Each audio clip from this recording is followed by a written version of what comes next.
When we think of revolutions, we picture battles, kings and empires falling. But the most powerful revolution of all started in a cup. Long before Wall Street existed, before factories roared or stock markets opened, people gathered around a dark, bitter drink. And the world changed. In the Ottoman Empire, it was forbidden. In Europe, it was addictive. And in every city it touched, it created something new: conversation, connection, and commerce. Because coffee didn't just wake people up, it woke up society. This is the story of how a simple drink built the modern world. From the first coffee houses of Istanbul to the trading floors of London and the boardrooms of New York. This is how coffee fueled capitalism. Centuries before Starbucks, before caffeine became currency, there was a legend. A goat herder in the hills of Ethiopia noticed something strange. His goats, after eating red berries from a certain bush, wouldn't sleep. They danced through the night. Curious, he tried the berries himself and felt the same spark. That spark became a fire. The berries spread north to Yemen, where monks discovered they could grind and brew them into a bitter drink that kept them awake during prayer. They called it kahwa, that which prevents sleep.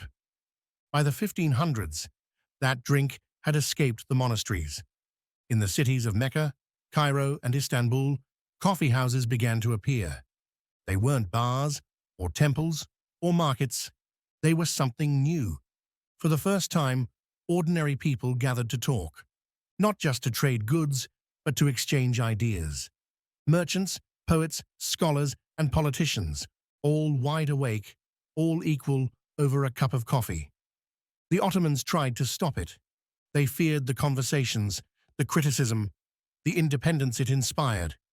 Coffee was banned, shops were raided, and beans were burned. But the ban only made it stronger. Because once people tasted conversation, real, unfiltered debate, they weren't going back to silence. Coffee wasn't just a drink anymore. It was fuel for minds, for movements, for change. And soon it would leave the Islamic world and reshape Europe itself. When coffee reached Europe in the 1600s, it was more than a new flavor. It was a shock to the system. For centuries, people drank beer and wine with every meal. Even for breakfast. Alcohol dulled the senses, but coffee sharpened them. Suddenly, cities that slept through hangovers were wide awake, and that energy needed somewhere to go. Across London, Paris, and Vienna, new spaces appeared. Penny universities, they were called, because for the price of a single cup, you could sit for hours, talk to anyone, and learn everything. Writers debated philosophy, merchants exchanged news from the ports, scientists argued about the laws of nature, and somewhere between caffeine and conversation, the Enlightenment began. In London, a man named Edward Lloyd opened a small coffee house by the docks. Sailors, merchants, and investors met there to discuss ships, weather, and risk. Soon, those casual talks turned into contracts. And that coffee house became Lloyd's of London, the world's first insurance market. In another cafe, stockbrokers gathered to trade shares and gossip about prices. That became the London Stock Exchange. And in Paris, revolutionaries whispered over cups of bitter black brew, fueling ideas that would one day topple a monarchy. The world was changing, not with swords or speeches, but with conversation and caffeine. Because in every coffee house, people weren't just drinking coffee, they were drinking ideas. And those ideas were about to reshape the global economy. When the Industrial Revolution hit, coffee stopped being a luxury and became survival. Factories didn't sleep. Mills, foundries, and offices ran day and night. Workers needed focus, stamina, and speed, and coffee delivered all three. The drink that once fueled debate now fueled production. It wasn't served in porcelain cups anymore, but in tin mugs between shifts and steam.